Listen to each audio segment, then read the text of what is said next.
Cheesy the Podcast, presented by Just Cheesy Productions.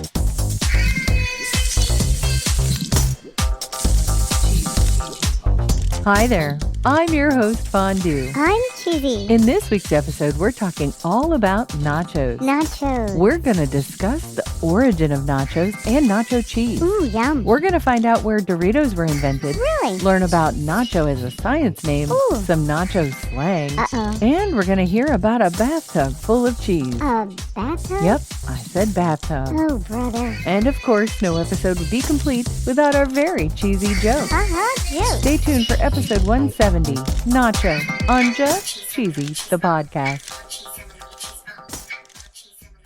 When I think about nachos, I think about tortilla chips topped with ooey gooey cheese. Yum. It could be Velveeta, it could be cheddar. Yeah. It's got garnishes like meat, ground beef, chicken, vegetables, chilies, peppers, lettuce, tomato, Yummy. sour cream, black olives, whatever you want to put on it, but it's just a delicious dish. Yeah, it is. Right? Yeah. But I didn't really know the origin of nachos. No. And that they were accidentally invented. What? It's a pretty interesting story. Okay. According to foodrepublic.com, the legend goes as follows. Okay. There was a restaurant called the Victory Club. This is the 1940s. Whoa. This place didn't serve nachos. It wasn't even invented yet. Yeah. The maitre d' of the restaurant was named Ignacio Anaya. And I'm sorry, I've probably butchered the name. Oh, yeah. A group of military wives from Eagle Pass, Texas, went on a shopping trip to Mexico. Yeah. They went to this restaurant, the Victory Club, Okay. looking for a meal, of course, as you would at a restaurant. As you would. The restaurant had closed for the day, Oh. but Ignacio, who was thinking on his feet, decided to make a quick dish for the guests. Wow. He fried up what they call totopos, which is tortillas, but thicker than American-style tortilla chips. Okay. He topped it with melted Colby cheese Ooh. and jalapenos. Yum. They thought this dish was so delicious that they ordered seconds. Wow. The restaurant named the dish after the maitre d'. What? Now you're thinking nachos is what it's called. Yeah. But apparently, Nacho is the shortened name for Ignacio. Like Bob for Robert. Yep, just like that. Yeah. And according to TwistedTacoExpress.com, Nachos Especiales was born. Whoa. Now, by the 1950s, this snack had gained popularity in the U.S., especially Texas, Oh. where it became a staple at sports events and parties. Oh, yeah. And it wasn't until the 1960s that the pre-made tortilla chips hit the market. Whoa. And that's when nachos continued to evolve. Ooh. Restaurants, food vendors, all kinds of people began offering nachos with a variety of toppings. Ooh, yum. And in 1966, the first tortilla chip available nationally in the U.S. was the Dorito. What? According to Wikipedia,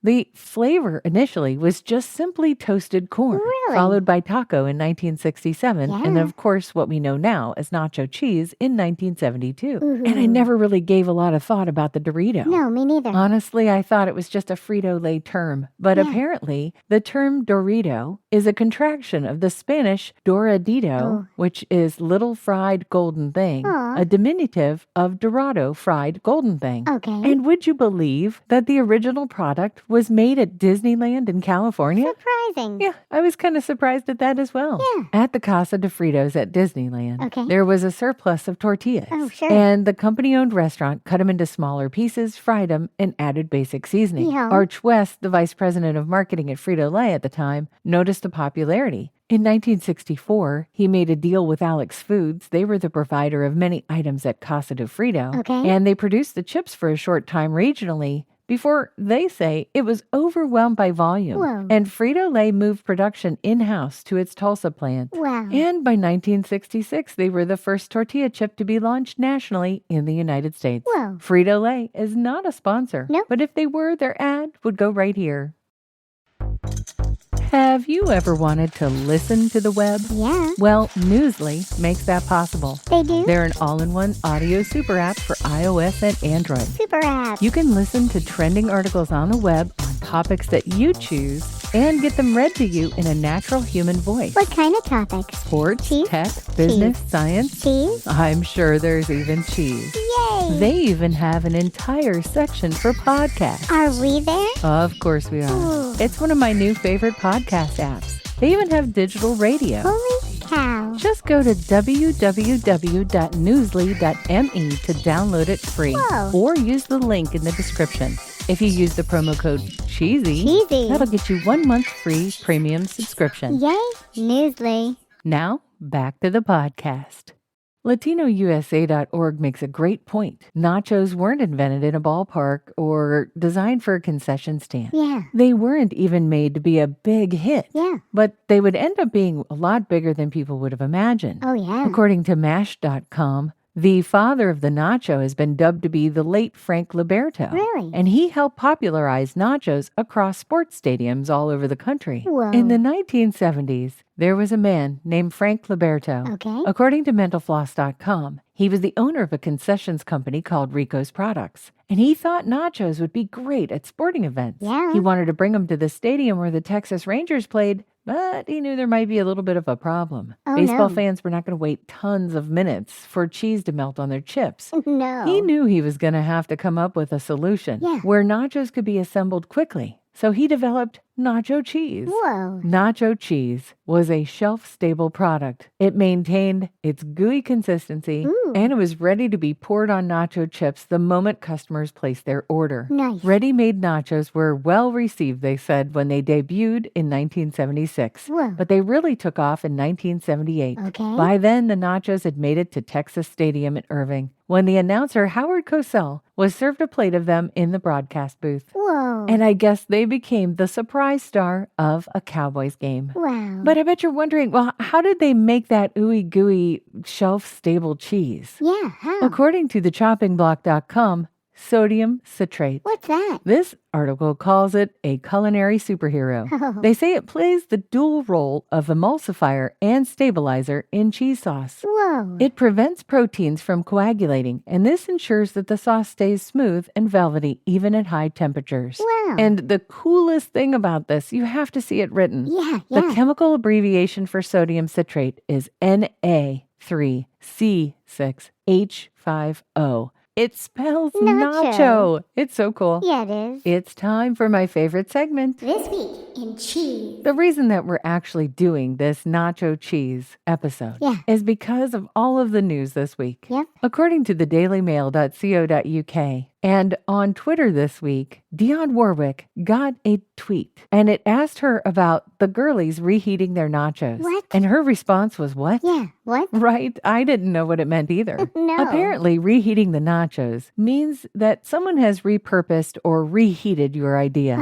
It can sometimes be a playful nod or inspiration, Yeah. or it can actually be a subtle jab at the lack of originality, depending on the context. Yeah. They cite Lady Gaga, saying that people said that she was reheating her own nachos because she was pulling from her previous works like Fame Monster and Born This Way for her latest song. Oh. And then I guess others said that she was making chips from scratch.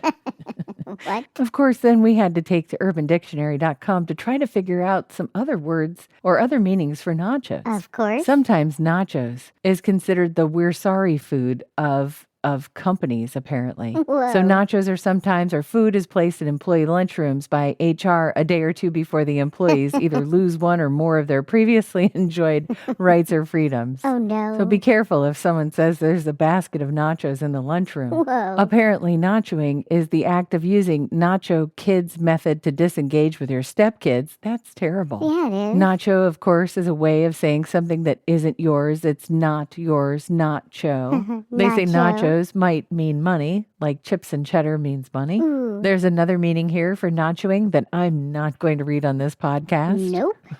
Right? Nope. So Not going to do bad. it. You can actually go on urbandictionary.com and read them for yourself. You. But Ms. Dionne Warwick wasn't the only one to talk about nacho cheese this week. Really? Apparently, according to InStyle.com, Benny Blanco, who is Selena Gomez's boyfriend, gave her a bathtub full of nacho cheese for Valentine's What? Day. Why? Apparently, Selena Gomez loves Taco Bell. Okay. And Benny Blanco, when he actually proposed to her, incorporated the chain's nachos and Mexican pizza Oh, into yum. her idyllic proposal. Wow. Apparently, he had a trail of rose petals and nachos on the ground leading to the marble bathtub Oh, boy. with a display that read, I love you, and it was made out of chips. Of course. And the bathtub was full of melted queso. Oh, boy. And of course, next to the bathtub was a basket full of more chips. Okay. Of course, you can see the video on Reels where he follows the trail, goes to the bathtub, and dips his chip in there.